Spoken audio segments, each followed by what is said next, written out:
I knew that this was going to happen. I told myself that I'm not going to play this game because I know it's going to be too good, and if I pick it up, there's going to be no way that I'm actually going to finish all the games that I actually want to complete because I know everyone has a list saying that, oh, I'm going to go and beat this game eventually, then they just never do it. Well, I was actually trying to complete my ginormous pile of games that are just in my Steam library that I'm just not playing. And I knew that if I started playing this one, that was just going to be completely thrown out the window, and I would just spend hours of my time playing this. But even though I knew that this was going to happen, I still decided to play the game, and now I am hooked. I can't stop playing it, no matter what. I have been spending all of my free time playing this game.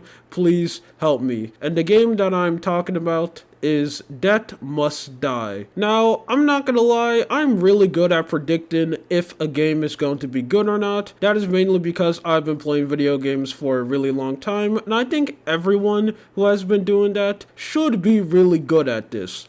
But I just know that's not true because there are so much examples of a game being revealed. Everyone knows it's going to be garbage, but for some weird reason people still fall for it, and they're just extremely surprised when the game that everyone knew was going to be garbage is bad. And they're sitting down wondering, how could this happen? Well, I'm also good the other way around. I can see a game, I can just see one trailer and a couple of screenshots, and I can automatically know that this is going to be good, and Debt Must Die was part of that category. I saw the trailer of the game, and I just automatically knew that this game was going to be really good, which is why I stayed away from it. Well, as you know, I decided to play the game, and now I want to go and talk about it a little bit. So, this game is in the category of a Vampire Survivor type game, which I think is crazy that hands down has to be one of the most influential games to come out in the past 10 years, because I didn't expect that so much game developers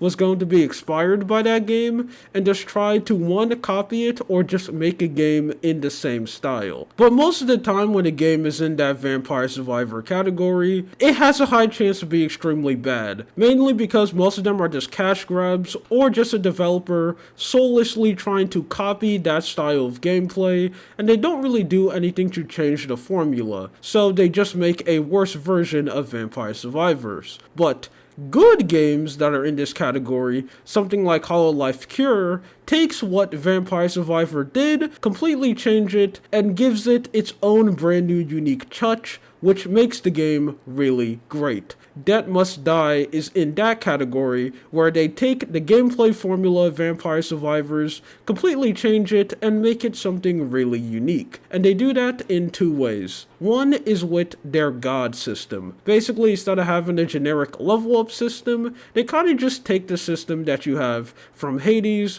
where sometimes where you go in to complete a room, you can go and pick an upgrade from a god. They decide to do that and put it in Debt Must Die, and their system is really good.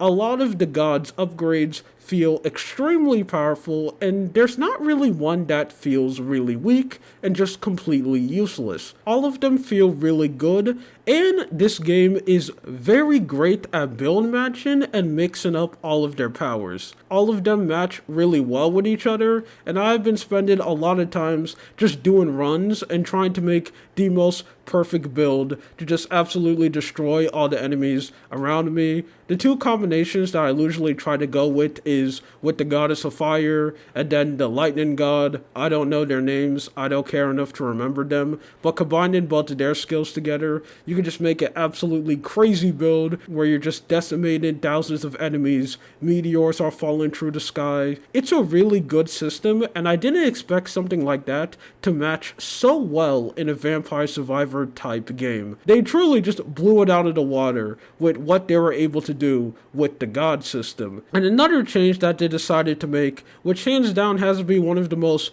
best things that was ever added in this type of game, is just a normal RPG inventory system. Not something unique, not something extremely crazy, just a normal upgrade path like Diablo, where when you're going and you're playing the game and doing runs, you can pick up swords, armor, just normal upgrades, and you don't know how refreshing that is. There's only really one downside about it, and that is the bound system. I think that's just really weird weird and confusing that sometimes when you pick up an amulet, you can't give it to someone else because it's bounded to one character. I think that's really dumb. But other than that, I think this system is amazing. And the core formula of the game is just so addicted. I know it's kind of hard to talk about these Vampire Survivor type games because they're just really simple, but that's just what you need to try to master. You just need to try to make you doing runs over and over again really addicted. And this game perfectly mastered that with the armor system and the god system. You coming over and over again, finding brand new gods,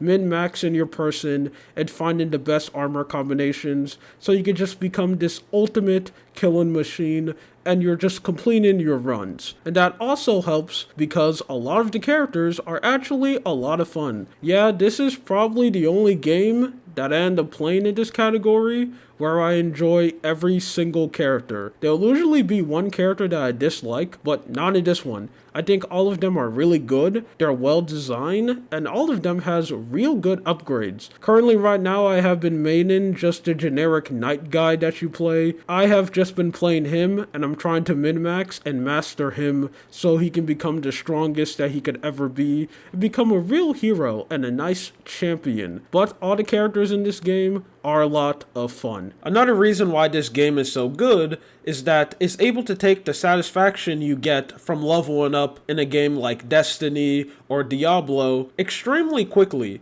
because in most big RPGs or just MMOs you're playing, you have to deal with a lot of fluff, side quests that you don't want to do, and thus dungeons and activities that you just don't want to deal with. You want to skip it and you want to get to the core end game, you leveling up and your character actually getting stronger. That Must Die is basically able to take that experience and give it to you immediately. When you complete your first run, you are already getting better items. Your character is becoming stronger. You're gaining relationships with the party members that you pick up and the gods that you find on the battlefield immediately. It's able to take the joy of leveling up, build crafting, and making your character stronger automatically, no fluff, no meaningless side quests, and is able to do that immediately. And it does it so well that it makes the game really addictive. I just think it's crazy that this year so much amazing games are coming out, and hey, even around the ending of the year, they are still just crazy masterpieces that are being made. Anyway, that's it. This is just something that I wanted to talk about. My name is Lua. You have a good day or night. See ya.